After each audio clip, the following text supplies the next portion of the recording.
préfets, les maires et leurs adjoints ne peuvent exercer effectivement les attributions attachées à leur qualité d'officier de police judiciaire que s'ils sont affectés à un emploi comportant cet exercice et en vertu d'une décision du procureur général près la cour d'appel les y habilitant personnellement. Les conditions d'octroi, de retrait ou de suspension pour une durée déterminée de l'habilitation prévue par le précédent alinéa sont fixées par décret pris en Conseil des ministres sur rapport du ministre de la Justice et après avis des ministres concernés. Le présent projet de décret vise à satisfaire à cette exigence légale. Il vise en outre à rendre effectif le pouvoir de surveillance de la police judiciaire dévolu aux procureurs généraux et à rendre les procédures plus conformes aux standards internationaux. Mesures nominatives. Le Conseil des ministres a adopté la mesure individuelle suivante. Au titre du ministère des Finances, M. Abdoulaye Mamadou Traoré, directeur général de MBA Niger, est nommé président du conseil d'administration du Bureau national de la carte brune CEDEAO. Communication. Le Conseil des ministres a entendu 5 communications. Une communication du ministre de la Santé publique, de la Population et des Affaires sociales relative à l'attribution d'un marché public par appel d'offres ouvert pour l'acquisition et l'installation des marchés et outillages techniques pour les centres de santé intégrés et hôpitaux des districts. Ces marchés, d'un montant de 581 795 736 francs CFA, a pour attributeur la société Benko Trading Sal avec un délai d'exécution de 120 jours. Cette communication est faite à titre d'information conformément aux dispositions de l'arrêté numéro 067-PM-RMP du 1er août 2019 fixant les seuils dans le cadre de la passation des marchés publics qui dispose à son article 13 tout marché public dont le montant est égal ou supérieur à 500 millions de francs CFA hors taxe sur la valeur ajoutée doit faire l'objet d'une communication préalable en Conseil des ministres de la part du ministre en charge du secteur concerné. Une communication de la ministre des Mines relative à l'attribution des titres miniers, une communication du ministre des Transports sur la prévision climatique saisonnière pour l'année 2022 au Niger, une communication du ministre des Finances sur la conclusion de la première revue de l'accord au titre de la facilité élargie des crédits avec les services du FMI et enfin une communication du ministre de l'Agriculture relative à la deuxième conférence scientifique internationale sur le changement climatique qui se tiendra du 31 mai au 2 juin 2022 à Niamey. Par ailleurs, et toujours ce matin, le président de la République, chef de l'État, Mohamed Bazoum, a successivement reçu en audience le haut représentant de la coalition pour le Sahel et l'envoyé spécial de la République tchèque. Retrouvons Ismaël Daouda et Mamadou Adam. Le haut représentant de la coalition pour le Sahel fut le premier à être reçu par le président de la République, chef de l'État, Mohamed Bazoum. Au centre de l'entrevue, les problèmes sécuritaires et de développement dans les pays du G5 Sahel en général et du Niger en particulier. Nous avons parcouru ensemble les priorités. Donc, comme ici au Niger, on parle dans un premier temps des priorités du Niger. On a apprécié le fait que le Niger est une démocratie qui continue son chemin. Et un statut vert qu'il faut renforcer davantage pour qu'elle s'ancre davantage dans l'ADN de toutes les populations et qu'on cite le Niger comme un exemple dans cette région. La deuxième série de questions que nous avons abordées, qu'effectivement la lutte contre les groupes terroristes, elle continue. Le Niger a fait beaucoup de progrès, il y a toujours des menaces, mais la communauté internationale, que j'ai la chance de piloter la coalition pour le Sahel, elle se tient disposée à apporter sa contribution, son concours aux pays qui cherchent à se développer en chassant, en mettant hors d'état de nuire donc ces bandes criminelles. La troisième question que nous avons abordée, c'est qu'effectivement, le Niger fait face aussi à de la migration. Et c'est un problème très sérieux. Le chef de l'État, le président de la République, en a beaucoup parlé de ça, ça le tient à cœur. Et moi, je suis ici, j'ai discuté déjà avec les partenaires, de plusieurs, on parle avec l'OIM et les autres.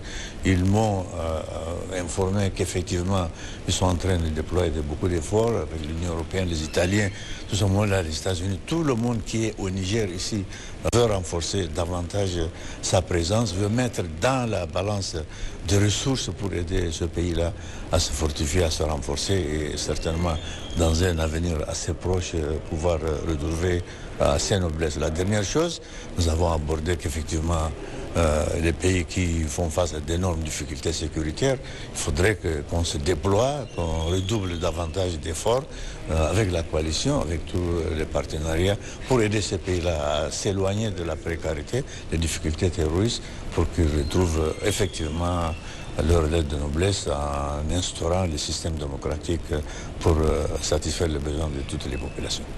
Pour rappel, la coalition pour le Sahel est une entité créée par les chefs d'État et les partenaires techniques et financiers pour s'occuper de la situation sécuritaire de l'espace Sahel, particulièrement le G5 Sahel. Par la suite, le président de la République, chef de l'État Mohamed Bazoum, s'est entretenu avec l'envoyé spécial de la République tchèque. À sa sortie d'audience, Thomas Ilkni dit avoir échangé avec le chef de l'État des questions sécuritaires et économiques et de l'engagement de son pays à renforcer les liens de coopération avec le Niger. J'étais très honoré d'être reçu par son Excellence Présidence de la République. Tout d'abord, je l'amenais de meilleurs vœux de part du président de la République tchèque avec souhait et détermination d'approfondir la coopération avec la République du Niger. On a parlé avec Monsieur le Président sur les préoccupations en ce qui concerne la sécurité dans la région, surtout au Mali. Et j'ai aussi exprimé mon souhait ou souhait de notre gouvernement d'assister au Niger au schéma d'améliorer la situation sécuritaire dans les frontières. Je suis sûr que aussi les volets économiques étaient abordés avec le président et je suis convaincu que les propositions que je l'amenais et proposées sont bien accueillies. Donc la République tchèque est maintenant un allié très fort et un allié proche du Niger et nous souhaitons de coopérer avec le Niger dans tous les domaines. Il est à noter que toutes ces deux audiences se sont déroulées en présence du ministre d'État, ministre des Affaires étrangères et de la coopération, Assou Massoudou, et du directeur du cabinet adjoint du président de la République, Daouda Takoubakoy. L'Assemblée nationale a dépêché ce matin une mission constituée d'une forte délégation des députés nationaux ressortissants de la région de Tillabéri dans le département de Torodi.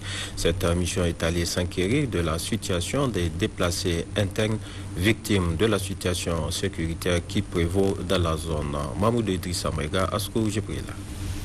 Ils sont plus de 600 ménages, environ 4900 déplacés du département de Torodi, hommes, femmes et enfants, enregistrés à la date d'hier, 18 mai 2022. Une situation qui inquiète à plus d'un titre le Parlement, à sa tête le président de l'Assemblée nationale, Seyni Omar, tout comme d'ailleurs le président de la République, chef de l'État Mohamed Bazoum. Cette mission parlementaire constituée de l'ensemble des députés ressortissants de la région de Tillabéri, tous bords politiques confondus, est allé donc s'enquérir de la situation et apporter son soutien moral et financier. Nous sommes venus au nom de l'Assemblée nationale représenter la représentation nationale ainsi que le président de l'Assemblée nationale pour venir compatir. C'est principalement des femmes et des enfants, mais nous avons trouvé aussi sur place que les gens de Torodi s'occupent formidablement de ces déplacés-là. Donc nous avons apporté notre petite contribution. Ce qui est essentiel dans ces déplacements, c'est qu'il faut que ces populations-là retournent chez eux. Parce que bientôt c'est la saison des pluies. Celui qui n'a pas cultivé, tu ne peux pas récolter. Donc il faut nécessairement que l'État fasse tout pour que ces populations-là regagnent leur terroir. Bolsé 1 et 2, Banizumbu et Bossé-Bangou, tels sont les villages les plus concernés par la situation de crise. Pour l'heure, les plus grands défis sont l'hébergement, l'eau, la nourriture et les soins de santé. Les ressortissants du département de Torodi ne sont pas restés en marche. Jusqu'ici, ils ne lésinent pas sur les moyens à cet effet. C'est cette solidarité agissante des populations de Torodi qui a permis jusqu'à la date d'aujourd'hui en tout cas de continuer à prendre en charge ces personnes déplacées. Et il faut noter au passage que l'État, à travers le cabinet du Premier ministre, a mis à la disposition du département de Torodi 130 tonnes de vivres composés de riz et de mil et 2600 litres d'huile, donc à répartir pour ces PDI du département de Torodi, à savoir la commune de Torodi et la commune de Makalondi. Une forte délégation de parlementaires est venue mettre à notre disposition la somme de 2 500 000 afin de payer le condiment. C'est le lieu pour nous de remercier très sincèrement, au nom des populations du département de Torodi, ces députés nationaux. La situation est alarmante car les 3/4 de ces déplacés sont des femmes et des enfants, logés actuellement à l'air libre dans la mairie de Torodi, exposés au soleil et à tout moment aux intempéries, avec cette saison pluvieuse qui s'annonce. Le ministre de l'Agriculture a présidé ce matin à Niamey une rencontre avec les partenaires et responsables des projets œuvrant dans le cadre de la production agricole. Au centre de cette rencontre, l'amélioration de la qualité des semences au profit des producteurs pour un bon rendement. Jamila Amadou, Hamidou Abdoulaye. Constater l'absence de moyens de contrôle. Cette rencontre du ministre de l'Agriculture avec l'ambassadeur du Royaume des Pays-Bas et les responsables des projets s'inscrit dans le cadre de l'amélioration des semences de qualité pour une bonne production agricole. Les semences de qualité sont un facteur essentiel, crucial pour un secteur agricole performant. On a fait passer un peu la revue de tous les facteurs en jeu. Et c'est évident que ce projet a un rôle important à jouer dans le sens d'assurer une meilleure disponibilité des semences de qualité à temps. Une initiative qui permettra de réfléchir sur les voies et moyens à mettre en place pour mieux prendre en charge les producteurs vulnérables face au choc climatique. L'accent a été essentiellement mis sur le secteur semencier qui constitue pratiquement 40% de l'augmentation de la productivité agricole. Donc ce projet, effectivement, le ministre a compris que le projet vient à point nommé pour effectivement combler le gap technique et politique au niveau du développement agricole au Niger. Donc l'objectif, effectivement, de ce projet, c'est de rendre disponibles les semences de qualité à travers le développement d'un secteur semencier viable, qui est orienté vers le marché. L'installation de la saison pluvieuse est une opportunité pour l'État et les partenaires de prévenir certaines failles afin d'éviter les mauvaises récoltes. Pour booster la productivité, il faut des intrants de qualité. Et rien qu'avec des semences de qualité, on peut augmenter la productivité de 25 à 50%. C'est pour cela que le ministère de l'Agriculture a suivi de A à Z depuis plusieurs années les producteurs privés pour les organiser, pour les encadrer, pour faire en sorte que les semences soient connues. Donc en 2016, on a introduit la certification des semences pour que ces producteurs-là jouissent des fruits de leur labeur. Il faut également noter que plusieurs actions de vente et de distribution gratuite des semences améliorées sont envisagées en vue de soutenir le système agricole au Niger.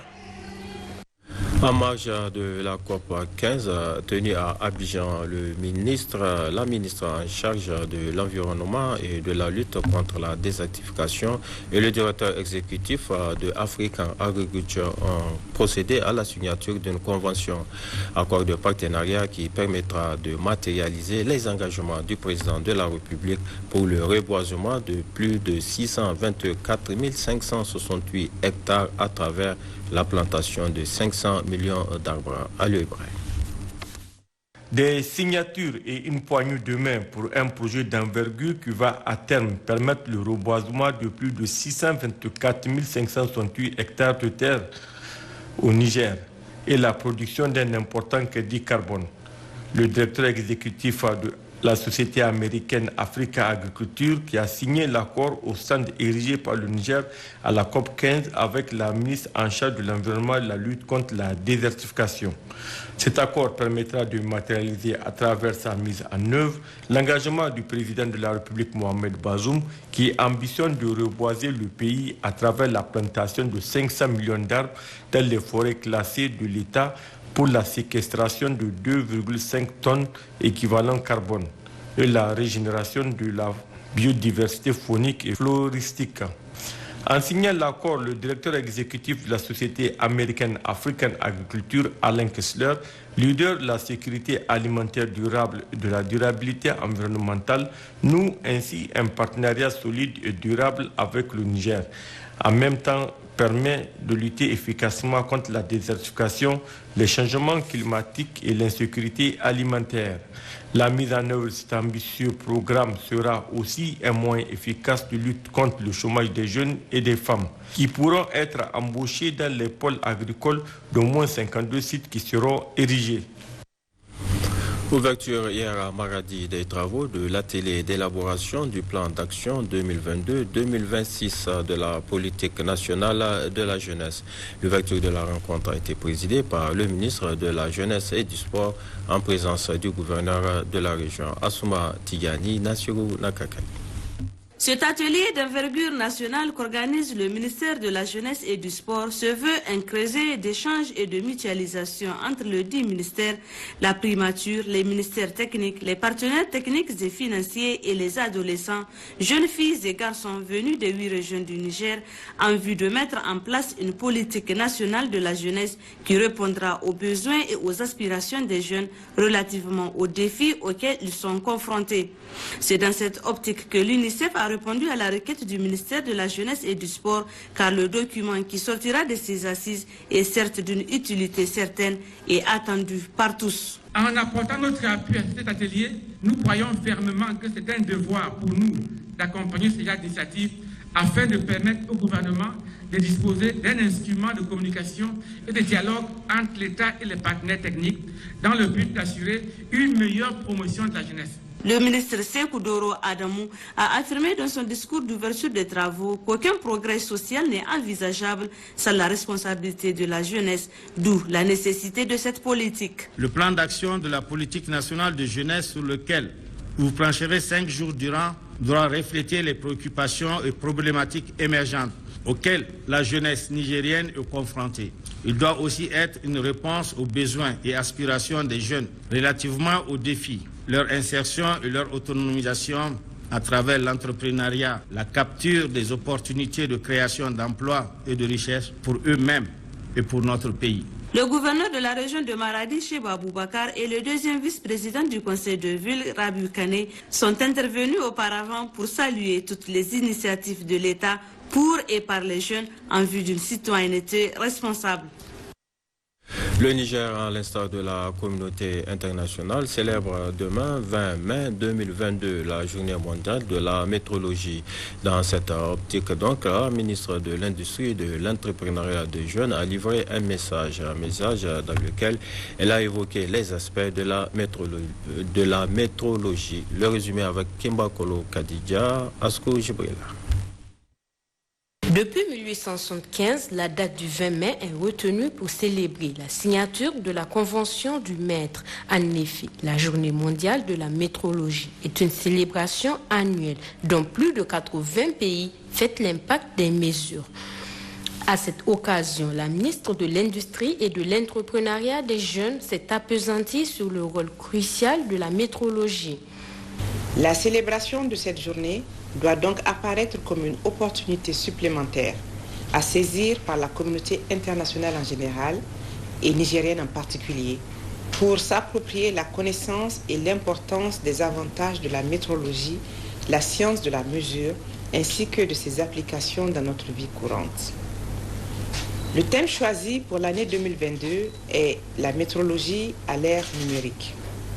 En effet, la métrologie numérique révolutionne notre communauté et est l'une des tendances les plus en vogue de la société aujourd'hui. L'objectif ici est de promouvoir le rôle important que joue la métrologie afin de répondre aux exigences de la nouvelle économie numérique en vue de satisfaire les attentes des clients en matière de qualité. Gourouza Magaji Salamatou a aussi axé son intervention sur les attributions de l'Agence nigérienne de la métrologie et de la certification ANMC. C'est le lieu de rappeler le travail abattu par l'Agence nigérienne de normalisation, de métrologie et de certification, l'ANMC, en métrologie légale et industrielle, qui exerce le rôle métrologique au Niger dans les domaines du volume, du pesage, de la pression, de la température, des services de soins, ainsi que dans le domaine du contrôle préemballé et assimilé. L'ANMC permet d'assurer l'équité et la loyauté dans les transactions commerciales, la protection des personnes physiques ou morales face aux résultats de mesures. La ministre de l'Industrie a, au terme de son message, lancé un appel aux utilisateurs des outils de mesure afin qu'ils respectent la réglementation en se conformant aux normes éditées par l'ANMC. Dans la région de Tawa, se sont tenues hier à Ilela les assises d'un forum sur la paix, la sécurité et la coexistence pacifique au titre du canton. C'était sous la présidence du secrétaire général de la région, Mohamed Agoumo Absatou Aboubakar. La sécurité et la coexistence pacifique, c'est la thématique retenue par les populations du canton d'Ilela, réunis autour de leur chef pour faire face aux nombreuses attaques à main armée et autres banditismes dont elles sont victimes ces dernières années. Ainsi, après la Fatia, suivi du mot de bienvenue du maire de la commune urbaine d'Ilela, de l'intervention du président de l'association des chefs traditionnels de la région, El Hadj Adou Moussa, l'honneur revient aux représentants de l'ONG Veille Niger pour situer l'objectif visé à travers ce forum, véritable cadre de brassage et d'échange et qui, dit-il, permettra aux participants de dégager des solutions idoines pour une paix durable au Niger. Prenant la parole à cette occasion, l'honorable chef de canton d'Ilela, El Hadj Yakoubou Habibou Oumani, a invité les populations à prêter main forte aux forces de défense et de sécurité en dénonçant toute personne suspecte. La culture de la paix demeure un des vœux chers aux plus hautes autorités de notre pays, qui constitue également un souci majeur pour nos populations et pour nous. C'est le lieu de remercier une fois de plus HACP et son président, le président Mohamed Abou Tarka, pour des initiatives et ses soutiens multiples et multiformes qui cadrent parfaitement avec le programme de Renaissance Acte 3 de son Excellence M. Bazoum Mohamed, président de la République, chef de l'État. Le forum qui se tient aujourd'hui à Ilela, dont la thématique reste d'actualité, est une occasion de brassage et d'échange. Il constitue par ailleurs un puissant facteur de dialogue, de compréhension multiple, en vue de tendre vers un monde de paix, de stabilité indispensable pour tout développement. Je suis heureux de constater la présence effective de tous les concernés et je me félicite. Je fonde le ferme espoir que de ce forum jaillisseront des idées novatrices fortes, des propositions fécondes qui, une fois mises en œuvre, impacteront positivement sur le comportement et la conduite de chacun et de tous pour la concorde, le développement au Niger et dans toute la sous-région. Autre intervention, ce sont celles des préfets d'Ilela et Bagaroua qui ont brossé la situation sécuritaire au niveau de leur entité administrative. Dans son allocution d'ouverture, le secrétaire général de la région, Harouna Sakale, a salué et encouragé cette initiative car, a-t-il poursuivi, les questions de sécurité constituent une priorité majeure des plus hautes autorités du pays. Un débat fut ensuite ouvert, débat ayant permis aux participants de prendre la parole pour soit poser les problèmes auxquels ils sont confrontés ou proposer des solutions leur permettant de juguler le fléau. À l'issue des assises du forum, des recommandations ont été formulées, dont voici quelques-unes.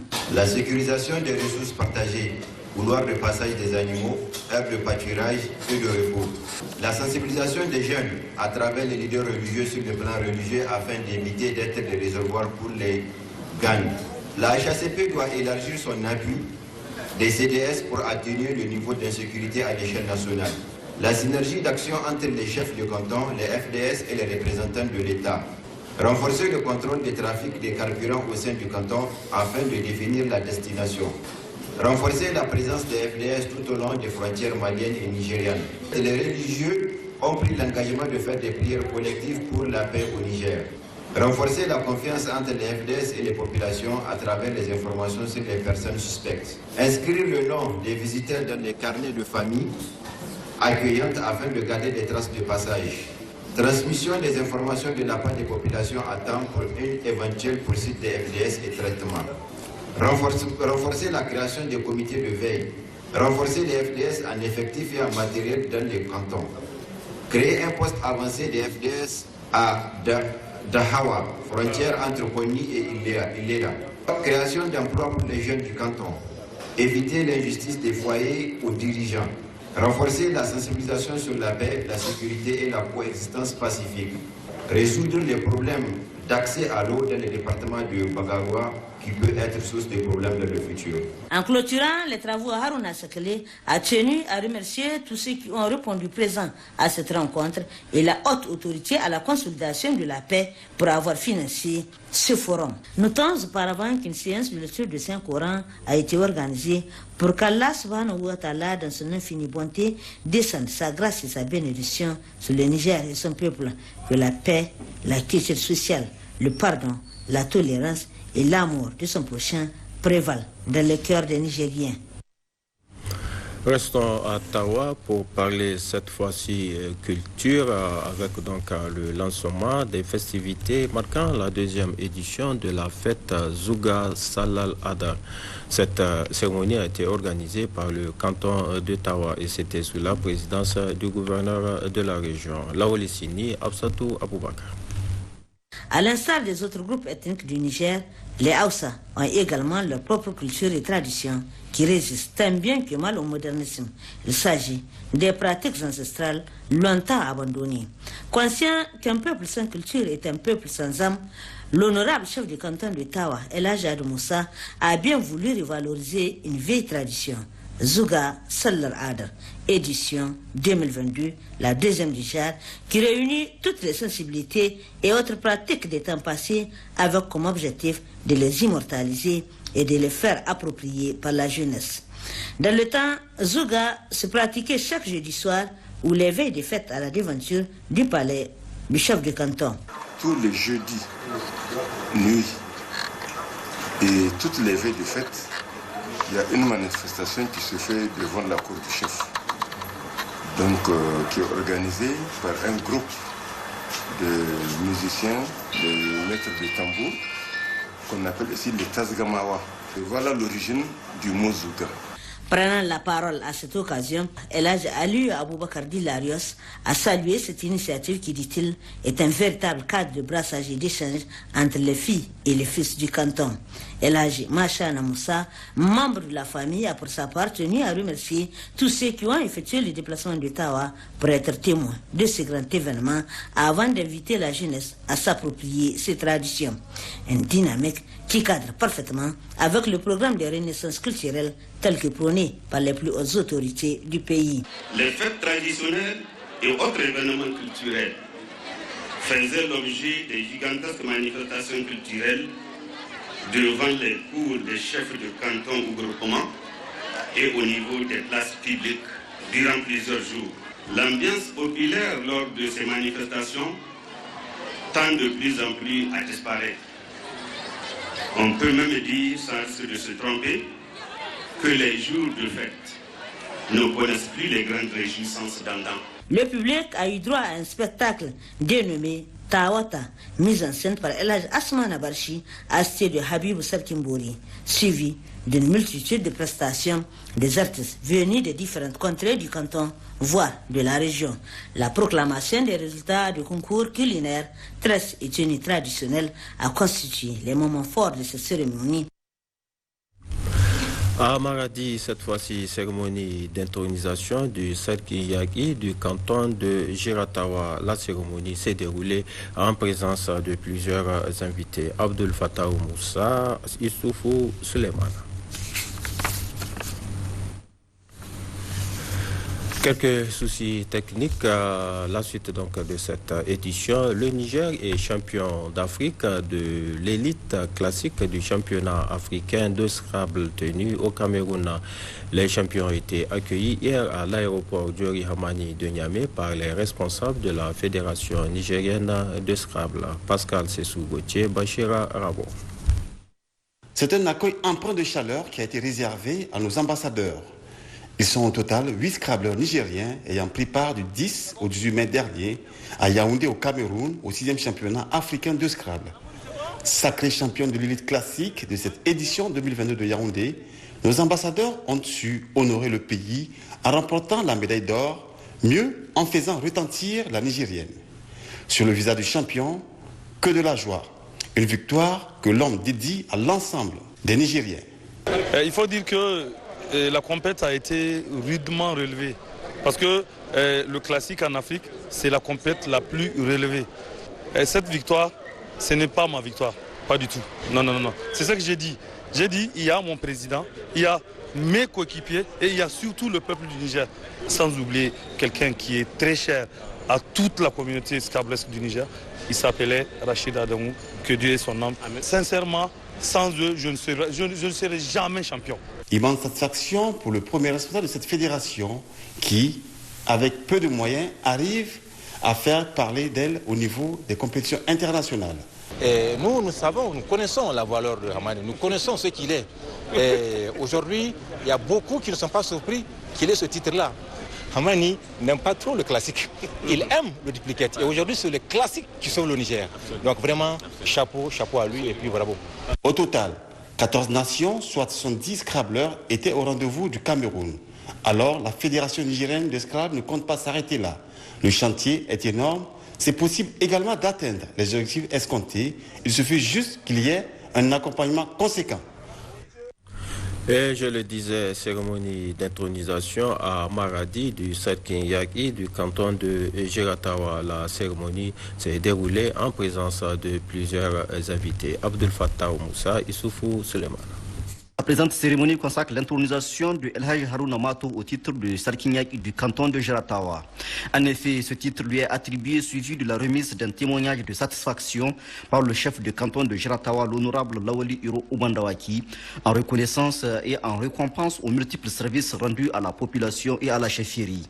Ils sont nombreux, parents, familles et amis, à effectuer le déplacement de Tuzon Kourégué pour venir témoigner de la confiance que le chef de canton de Giratawa a placée à El Hadj Harouna Mato, fils du terroir, désormais Sarkinyaki. Ainsi, après le rituel du port de Boubou et du turban comme l'exige la tradition, le nouveau Sarkinyaki de Giratawa, ou chef de guerre, est allé se prosterner devant son Altesse Lawali Iro Oubandawaki afin de lui prêter allégeance et bénéficier de ses conseils de sage.